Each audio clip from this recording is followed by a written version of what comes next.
What is going on, everybody? It is another movie review here from Pop Culture Crisis. My name is Brett. I'm here with my co-host. Would you introduce yourself, please? Hi, Crisis Actors. It's Mary. Last night, we went to see the new Teenage Mutant Ninja Turtles movie, Mutant Mayhem. Yes, we did. And we were not expecting to have a good time at all, especially because of all of the coverage about the movie so far and the fact that it's made about, by Seth Rogen, the self-proclaimed permanent teenager. But to my surprise, I really liked it. Really liked it. Yeah, I really liked it. I did not expect that at all, but there were points where I was genuinely laughing, uncontrollably. It was actually funny. It's hard and to not explain just to for people. kids. It's hard to explain to people just how rare that is, given that Yes. Mary doesn't like anything we review. I don't like anything. She doesn't. And I don't usually laugh at anything that's supposed to be funny. And this was funny. So in this movie, what we've got here is the Teenage Mutant Ninja Turtles, Donatello, Raphael, Michelangelo. It's Leonardo. It's okay. Here's the thing. As a Teenage Mutant Ninja Turtles movie, I don't think it's very good. As a kids movie, that kids who have no appreciation for the franchise or who don't know anything about the franchise beforehand and they just go in maybe because their parents watched it or maybe they've seen some of the cartoons or the later iterations. I think it's unbelievably effective and it was a lot of fun, but that's from me looking at it as kind of a trying to look at it from a neutral perspective. I have my critiques, but just like you said, I had a fun time at the movie, but I did have to divorce myself from my love of the franchise to do that. Well, there were kids in there dressed in TMNT merch and dressed up like Ninja Turtles, and you don't know that they haven't seen the previous movies. No, they've seen the cartoons likely, but you don't know if they've seen all of the old stuff or not. You know, it could make sense for them that this exists in the same universe. I'm just saying. But I understand your perspective.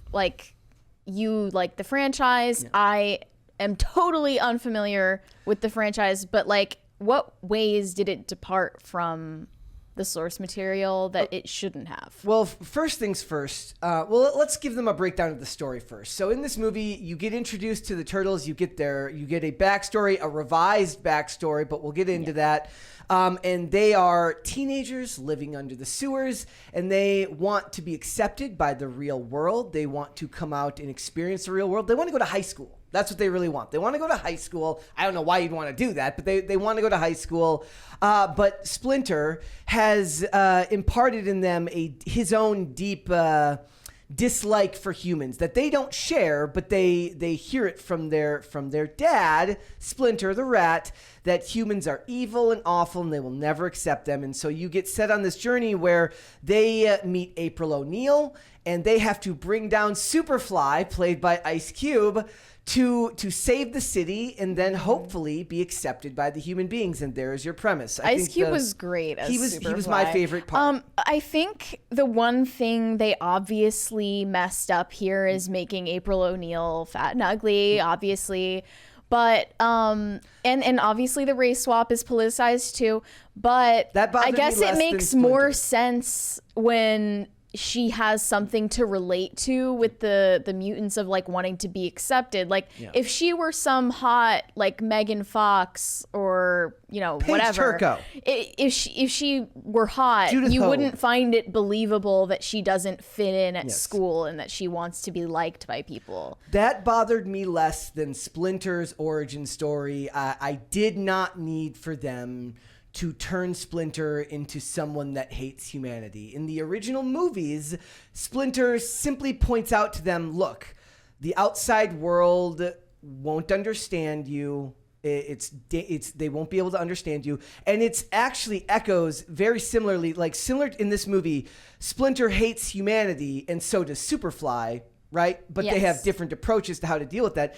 In the 1990 movie, Splinter says, basically is the idea that he understands that the outside world won't understand you, but he does not preach that they hate you. Whereas in that movie, Shredder says to all of the members of the Foot Clan, you're here because the outside world rejects you.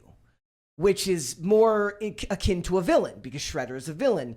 I did not appreciate that change to Splinter's story. Well, also, theoretically, it makes sense in the fact that it's an origin story, and then at the end, they find out that the world does accept them. But in the original movie, it's an origin story too, and he still doesn't have that hatred for human beings. I also did not like, and this is purely he evolves out of it, is my point. I was getting there. Like, the idea is like, yeah, that they use it to parallel his story with Superfly's story and how they change. I still don't think they needed to do that. I don't. But also, the other big thing was learning martial arts on TV.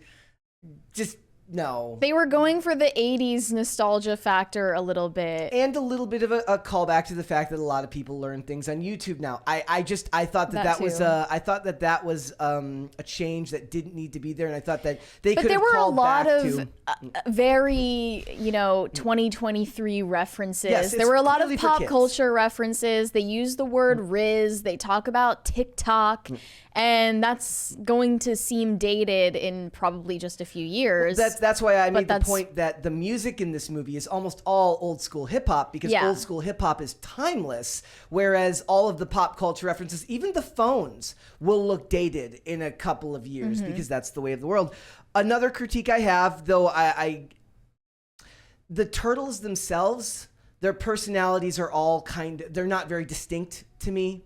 They all, except for Leonardo with his desire to be a leader, and they all kind of bag on him for it. They all Raphael kind of run together. Like supposed to be the kid with like pent up rage, but they don't do that. They say don't tell. They say not show it that when they say use your anger, but you don't actually see him angry. Not really. They showed him getting like enthusiastic about getting into fights and throwing things around. Anger. He just looks excited. He doesn't look angry. It was almost like they were afraid to actually show him angry in this. But I will say that as kids, the fact that they hired young actors to play the turtles, they feel like teenagers. They do, more so than they do in the original movies. I will give them that. That part I enjoyed. Another critique. I didn't like the puking. That was like, it was like, to me, Seth Rogen's like, he's like, I'm not working on this unless I get to have my brand of humor in here. What we're talking about here is April O'Neil throws up every time she's on camera. And that felt to me like a Seth Rogen like note. He's like, if I don't get to have this on camera, I'm not doing this movie. Yeah, it seemed like her school peers could have found a lot more reasons to dislike her than the fact that she pukes on camera. But I will say that, like, look, but she was likable character. Yes, she was not mean. She was not nasty, snarky, those things that you expect from any female lead or protagonist. Yep. And I thought the turtles were endearing, just a little bit bland. Like the young actors who played the turtles captured the essence of what it would be to be a teenager in this day and age. I thought that worked well. I thought that they overdid the extra villains. That Mondo Gecko was the only one that really stood out. It's for the merch. The rest of them, in the originals, it's really hard. You didn't need Ray Fillet. No, well, actually, maybe him a little bit more too. But Bebop and Rocksteady kind of got nerfed in this a little bit. I would have liked to have seen more menacing stuff. Like, I would have liked to have seen. I can't list all the villains, but there's a ton. Whether it's Scumbug, Mondo Gecko, like all the villains. I would have preferred at the end of the movie. Remember, guys, this is a spoiler. We'll put spoilers in the title, but at the end of it, when all of them abandoned Superfly and joined the Turtles, I would have preferred if Bebop and Rocksteady had stayed with Superfly.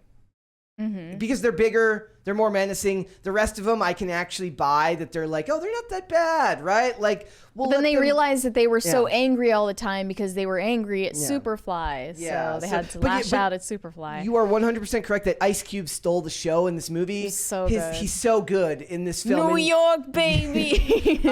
He's really, really good in this movie, and the art style. This is very clearly a Spider-Verse. I expected it to be jittery and awkward, and it was not, in my opinion, at all. No, it was not. And again, like my critiques here, they're from somebody who loved the original franchise in the 90s. Like, I understand that the target audience for this movie is not me. The target audience is a younger generation of people. I do think they could have taken more care with certain elements of the movie, to be more honest. Some of the critiques I saw, I just don't see that in the movie at all. I think a lot of people kind of just had a hard on to hate this movie. Like what?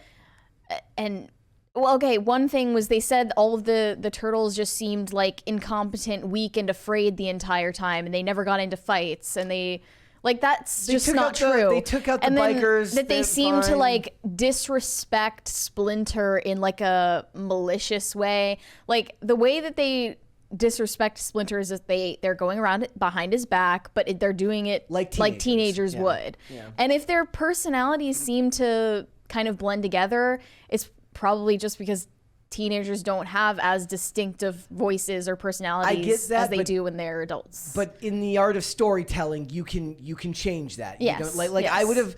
I would have preferred to keep the Leo story the same, meaning that they're young, they have not really defined themselves. So Leo wanting to be a leader is a very, very realistic story, and they did that okay. But I really would have preferred they had done more with Raphael to make him a little bit angrier. I understand that given the tone of this movie, they would have had a hard time meshing a story like that with the movie, which is a more irreverent and fun tone throughout, right? Mm-hmm. So I understand why it would have been very hard to mix those tones together. The other thing is, like, look, for the average Turtles fan, what they're going to have wanted, if you grew up watching especially the live action movies like the first one, they want a semi-serious movie with humor peppered in throughout. This is a comedy with very little in the way of serious throughout. There's some good storytelling in the idea that we're talking about people who want to be accepted in society not really knowing how to understand or accept things that don't look like them. So I think that's about as tactful as Hollywood is probably capable of doing that type of storytelling now. I am society not wanting to accept ugly April O'Neil. Yeah, but like I think they did about as tactful of a job with that as they could. I think that the animation was really, really good. I do believe, like, I watched a part of the Jeremy Johns review. I agree that there's probably some elements of Superfly that might scare the kids. Really? Yeah, maybe a little bit intense. I guess after his mutation. Yeah, just a little bit. At the end. But to me, I think it loses out on the fact that all the characters do kind of all feel like one amalgam of just one writer together. But I don't think kids are going to mind. I think kids are going to have a lot of fun at this movie if they choose to go. I saw some great callbacks, like them being carried in the net to New York City. That's a callback to the second movie. It was great. It was fun. Like I said, I can separate my critiques as a fan of the movie franchise from those of what I think that the kids who go watch this movie, who are the intended target audience, will think of it. I did see the callback. There was a building that said Eastman. There was a building that said Laird. That's a callback to the creators of the franchise. I had fun. I can't say that it's a great movie as a TMNT movie for adults, but for kids, I think they'll have a good time. I'm not a kid, but I had a good time. And speaking from the perspective of somebody who isn't into this franchise, I think you should go see it. I recommend. Thanks for watching. Listen to full episodes of Pop Culture Crisis on Spotify. Keep up with us on social media and make sure you subscribe and ring that bell so you never miss the show. Bye, guys.